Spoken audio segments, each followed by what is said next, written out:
పరిశీలించి తగిన చర్య తీసుకుంటాను. ఇప్పుడు విద్యార్థిని ముఖ్యమంత్రి గారు మాట్లాడవచ్చు. ఈ టాస్మాక్ లాగే చాలా డిపార్ట్మెంట్లలో కూడా మళ్ళీ చెప్తున్నాను, పార్టీ ఫండ్స్ పేరుతో దోచుకున్న సొమ్మును ఒక్కొక్కటిగా గవర్నమెంట్ ఖజానాలోకి చేరుస్తూనే ఉన్నారు. ఇప్పటికీ చెప్తున్నాను, ప్రజల సొమ్ము నుండి ఒక్క పైసా కూడా ముట్టుకోము, ముట్టుకోనివ్వం, ముట్టుకుంటే వదలం. ఇది వరకు ముట్టుకున్న వాళ్ళని కూడా వదలం.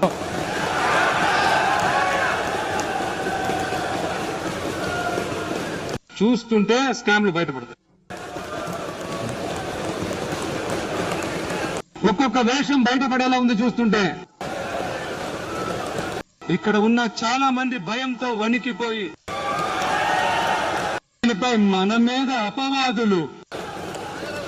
ఇప్పుడు కొత్తగా ఒక వెపన్ పట్టుకొచ్చారు. అదేంటో తెలుసా?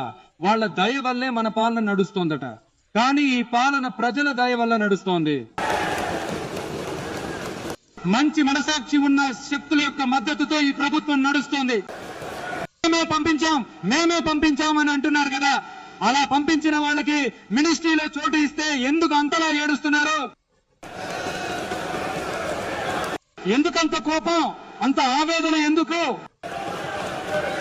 ఇందులో ఇంకో ముఖ్యమైన విషయం ఏంటంటే, మార్క్సిస్ట్ కమ్యూనిస్ట్ పార్టీ మనకు మద్దతు ఇవ్వడం అనేది వాళ్ళు సొంతంగా తీసుకున్న నిర్ణయం అని అంటున్నారు.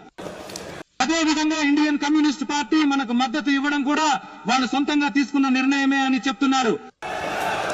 ఇక ఇందులో మేమే పంపించాం అనే మాట ఎక్కడి నుంచి వచ్చిందో నాకైతే అర్థం కావట్లేదు. ప్రజలకు అంతా బాగా అర్థమవుతుంది. వాళ్ళన్నింటినీ క్లియర్ గా గమనిస్తున్నారు.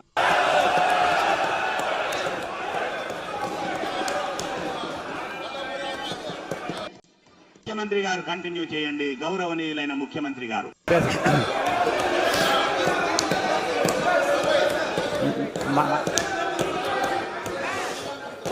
మాడు గౌరవనీయులైన ముఖ్యమంత్రి గారు కంటిన్యూ చేయండి. మీరు కంటిన్యూ చేయండి.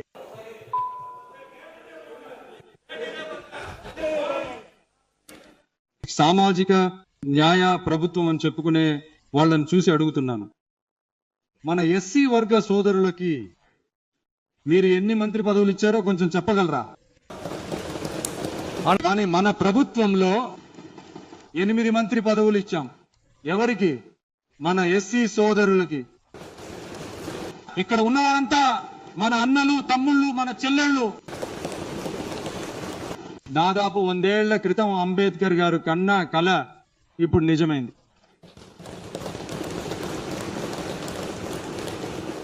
నేను గట్టిగా మాట్లాడేది వాళ్ళకి వినిపించడానికి, ఏమీ అనుకోవద్దు. అదే విధంగా మేమే మహిళల రక్షకులమని చెప్పుకునే వాళ్ళని అడుగుతున్నాను, మీరు ఎంతమంది మహిళలకి మంత్రి పదవుల్లో చోటు ఇచ్చారో కొంచెం చెప్పగలరా? మా ప్రభుత్వంలో 4 సోదరీమణులకి మంత్రి పదవులు ఇచ్చాం.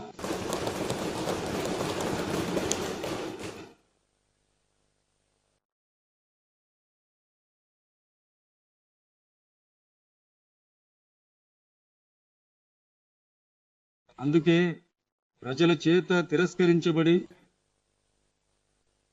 ప్రజల చేత తొలగించబడిన వాళ్ళకి ఒకటే చెప్తున్నాను, మేము తప్పు చేయము, అవినీతి చేయము, నిజాయితీగా ఉంటాము, న్యాయంగా ఉంటాము అని చెప్పే వాళ్ళ వల్ల మాత్రమే కూటమి ప్రభుత్వాన్ని ఏర్పాటు చేస్తారు.